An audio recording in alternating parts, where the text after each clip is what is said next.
এই যে দেখেন না মিরপুর কালসি আমার দোকান ছিল, ওইখানে আমি 10 লাখ টাকা মার খেয়েছি একমাত্র ফ্লাইওভারের কারণে। আমার এমনও দিন 20,000 টাকা সেল ছিল নিচে নিচে। তো আপনি এখন যেখানে আছেন এখানে ঠিক আছেন আলহামদুলিল্লাহ? এখানে আসলে কি আমার নিজের পেটটা চালাইতেছে, ওইভাবে ততটা প্রফিট হয় না। যাক ইনশাল্লাহ হবে।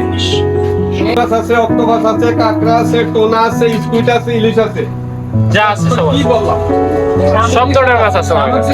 আসসালামু আলাইকুম, আপনাদের মাঝে ছোট্ট একটি ভিডিও নিয়ে আসলাম আমি অনেকদিন পর। মূলত একজন প্রবাসীর গল্প নিয়ে আপনাদের ছোট্ট করে বলতে চাই। আজকে যে দোকানটি দেখাবো আপনাদেরকে, এটি হচ্ছে বিভিন্ন ধরনের সি ফুড বারবিকিউ বিক্রি করা হয়।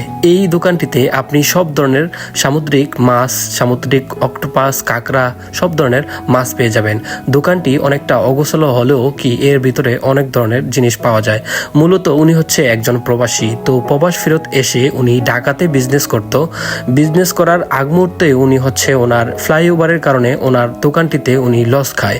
তো তারপরে উনি চাঁদপুরে চলে আসে।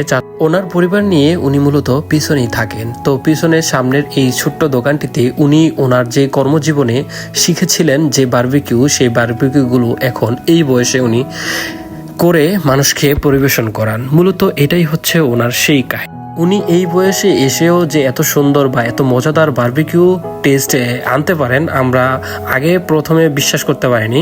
যখন খাবারটা টেস্ট করলাম তখন বুঝতে পারলাম যে আলহামদুলিল্লাহ ওনার খাবারটা বড় বড় রেস্টুরেন্ট থেকে ভালো।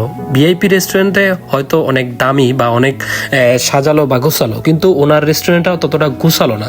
তারপরেও ওনার খাবারের মানটা আলহামদুলিল্লাহ রেস্টুরেন্টের তুলনায় অনেক ভালো। আপনারা যারা চাঁদপুরে আছেন, আমি তাদেরকে একটি কথা বলতে চাই, যারা বারবিকিউ লাভার বা বিভিন্ন ধরনের সি ফুড খেতে চান তারা অবশ্যই এই দোকানটিতে আসতে পারেন, কারণ এই দোকানটিতে সব ধরনের বারবিকিউ উনি করে থাকেন। আর ওনার যেই প্রবাস জীবনের যেই এক্সপিরিয়েন্স, সেই অভিজ্ঞতা অনুযায়ী উনি ওনার এই বারবিকিউগুলো তৈরি করে থাকেন। আর বারবিকিউর টেস্ট এবং স্বাদ উভয়ই মাশাআল্লাহ অনেক ভালো। ওনার ফার্স্টে আপনারা দেখেন যে উনি যা আছে সব কিছু কিন্তু দেয়।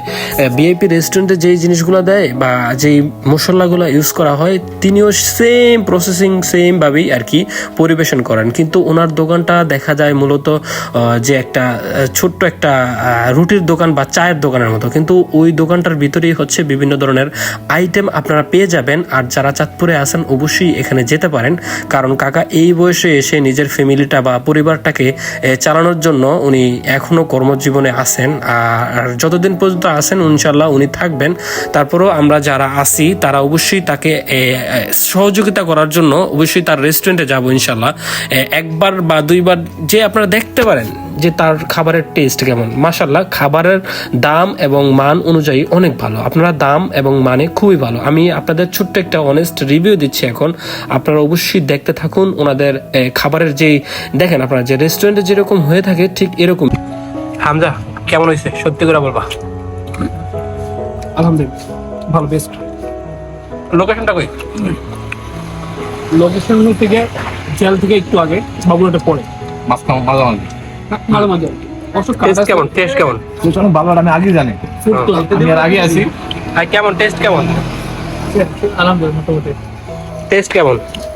আপনারা রেস্টুরেন্টটা দেখতে যতটা অসুন্দর, খাবারের টেস্টটা অনেক ভালো। আসতে পারেন, ট্রাই করে দেখতে পারেন।